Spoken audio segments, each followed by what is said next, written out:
Okay, so you're here because you want to understand, like, the big picture, right? Yeah. Like, how did World War II actually happen Right. without having to, like, spend weeks reading, dusty history books? Absolutely. So think of this as, like, your shortcut to that. Yeah.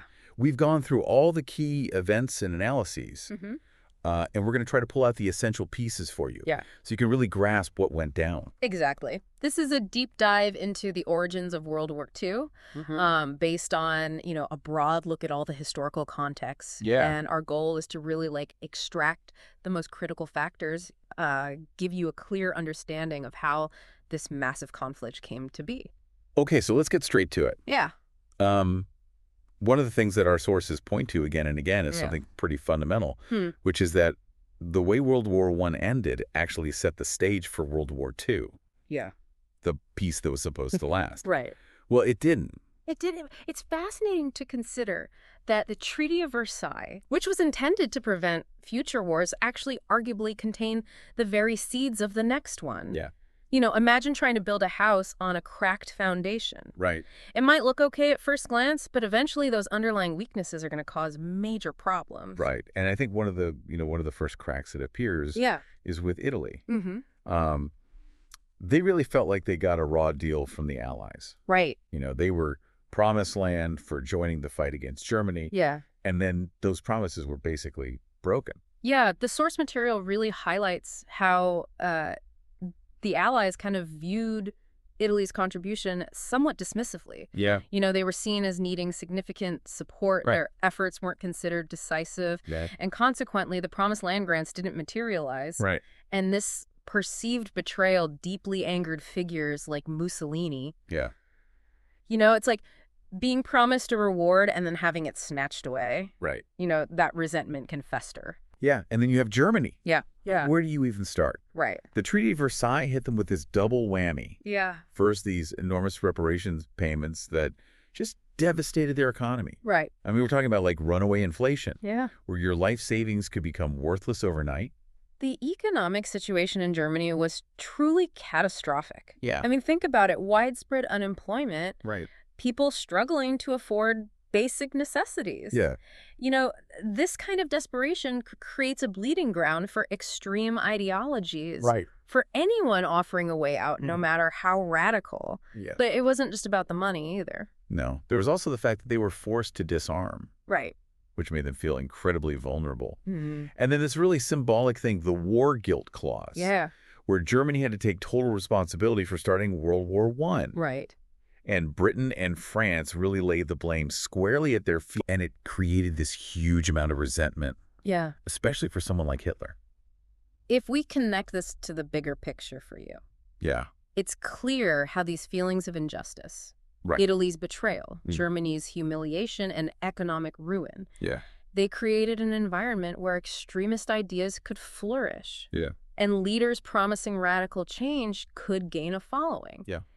These weren't just abstract political issues. Right. These were deeply felt grievances. Absolutely. And Uh-huh. it's not like the desire for expansion and influence just disappeared after World War I. Right. This drive, what we call imperialism, Mm-hmm. was still a major force on the world stage, Yeah. just maybe operating in different ways. The source material makes it clear that the appetite for expansion persisted and in some cases intensified. Right. And this created new areas of tension and made existing ones even worse. Yeah.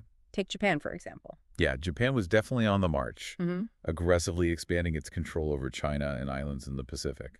Right. And the League of Nations, which was supposed to be this global referee Yeah. trying to prevent this kind of thing, Right. they basically just issued strongly worded statements. Yeah. And that was about it. Right. They didn't have any real power to enforce their decisions. What's interesting to note for you is the fundamental weakness of the League. Right. It exposed a critical flaw in the international system at the time. Right. The lack of effective tools to prevent powerful nations from acting aggressively. Yeah. Meanwhile, Italy, under Mussolini, also had its own imperial ambitions. Yeah. Mussolini wasn't just talking a big game. Right. He actually went out and conquered Ethiopia Yeah. and then consolidated Italy's various holdings in Africa into a formal empire. Like this inherent desire for more territory and power Yeah.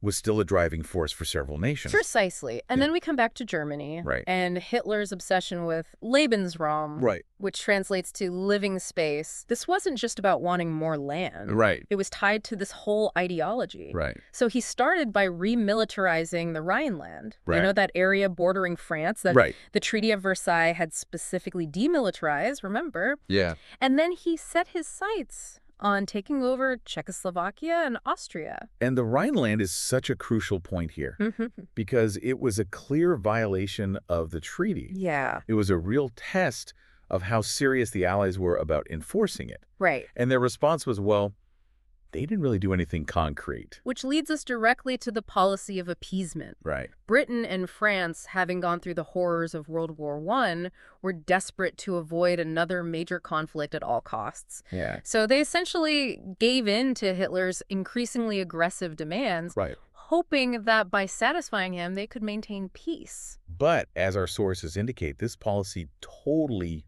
backfired. Yeah. Instead of making Hitler satisfied, it just emboldened him. He took their inaction as a sign that he could keep pushing the boundaries Right. without facing any serious consequences. Yeah. It's like if you keep giving in to someone's demands, they just learn to demand more. That's a very insightful way to put it. Yeah. It created a sense of impunity for Hitler's regime. Right. Now, the source material also highlights the significant impact of the global economic crisis, the Great Depression. Right. And while our sources mentioned that the specifics of the Depression are a whole other can of worms, Right. the key takeaway here for you is how widespread unemployment and poverty created a really unstable situation. Yeah. You know, when people are struggling to survive, Right. they become much more open to radical ideas and leaders who promise quick fixes. Exactly. Severe economic hardship can erode people's faith in democracy and existing political systems. Right. It creates an opportunity for authoritarian figures who claim to have all the answers Yeah. to step in and gain power. Right. And that naturally brings us to the rise of fascism and totalitarianism. So totalitarianism, our sources explain this in the context of the Soviet Union after the Russian Revolution. Right. You know, Lenin and the Bolsheviks grabbed power in 1917 and established a communist state. Right.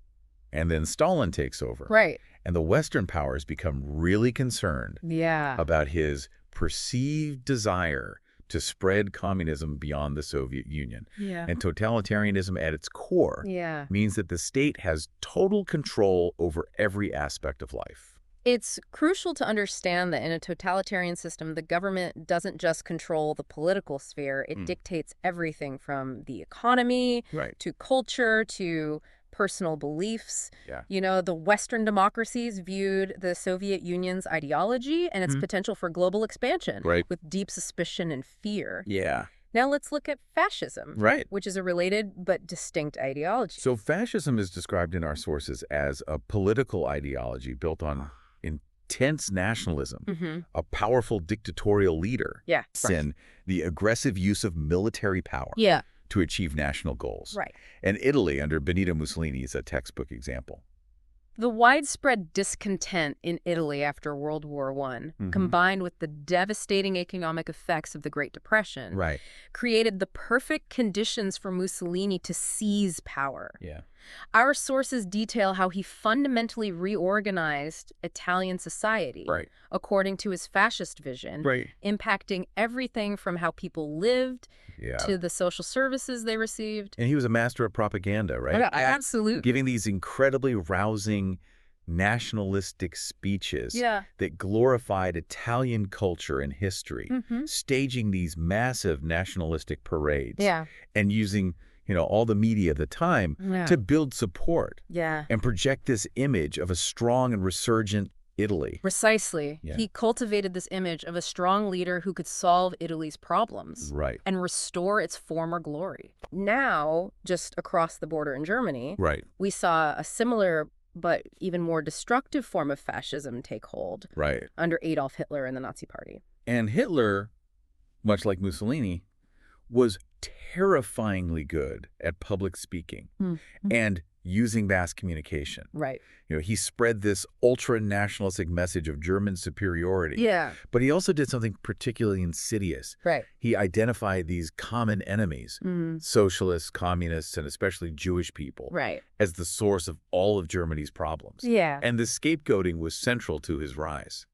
That strategy of blaming specific groups for a nation's problems is a classic tactic of demagoguery, by creating an us versus them mentality. Right. Hitler was able to unify his followers and deflect blame from the actual complex causes of Germany's difficulties. Right. It's a chillingly effective way to gain and maintain power. And the sources point out that in the beginning, Nazi policies actually did lead to improvements in the lives of many Germans who had been suffering from, massive unemployment and hunger. Right. So that probably made his message even more appealing. It's a sobering point. Yeah. Even the most dangerous ideologies can gain traction if they appear to offer solutions to immediate and pressing problems. Yeah. Hitler's ability to tap into Germany's deep sense of humiliation and suffering after World War I, as our sources emphasize, allowed his hateful rhetoric to resonate with a significant portion of the population. Yeah, and then, of course, we get to the truly horrific aspects of his policies. Right. Tearing up the Treaty of Versailles, rebuilding Germany's military against international agreements, Right. aggressively expanding into neighboring territories in pursuit of this Lebensraum, and the unspeakable atrocities committed against those deemed impure, Yeah. with Jewish people suffering the most unimaginable horrors. These policies, driven by a toxic ideology of racial supremacy and extreme nationalism, ultimately propelled Germany down a path of relentless aggression, making a second global war virtually unavoidable. So, if we try to tie all of this together for you, it's clear that the outbreak of World War II wasn't just this one single event. It was this really complex web of interconnected factors that had been building for years. Right. A flawed peace settlement that bred resentment. Yeah. The continued push for imperial expansion by various powers. Right. A global economic crisis that fueled extremism. Yeah. And the terrifying rise of aggressive fascist and totalitarian regimes. Exactly. It's a powerful reminder that major historical events rarely have simple, isolated causes. Right. The conditions that led to World War II developed over decades. Yeah. Nurtured by unresolved grievances, economic instability, and the unchecked ambitions of authoritarian leaders. Yeah. Understanding these interconnected factors is crucial for grasping the gravity of that period. It really makes you think about the lasting impact of decisions made after a major conflict. Yeah. So for you, our listener, consider this. Looking back, how might a fundamentally different approach to the end of World War I, Right. maybe one that focused less on punishment and more on reconciliation and genuine economic recovery, have changed the course of the 20th century? Right. Or, when you look at the world today, what parallels, if any, can you see between the conditions that led to World War II and some of the global challenges we're currently grappling with? Right. It's definitely something to really think about. Absolutely. Food for thought. Yeah.